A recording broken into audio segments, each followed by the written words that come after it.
We've been looking to clean our oven door. It's particularly greasy after many years of use. You can hardly see through the door. We tried some baking soda solution with vinegar, like they say on the web. It didn't really help. As you can see, it's particularly ground on there, and just adding baking soda to it as a sort of a paste just didn't do anything, nothing at all. So I had a look on Amazon, and they suggested one of these would help. So it's like a razor blade with a holder, and it actually does a really good job. It just lifts that ground on grease off the surface really well. So let's take a look, see how it works.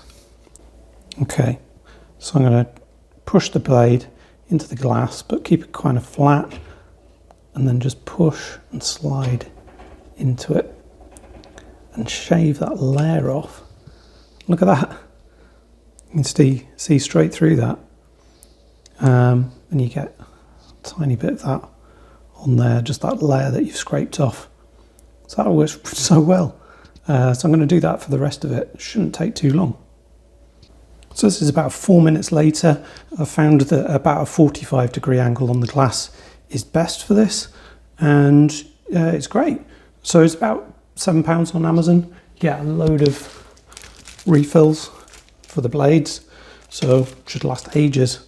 So I can very much recommend this. Don't need any chemicals to get this layer of grease off. So take a look, see what you think. Let me know if you've got any questions. See you next time.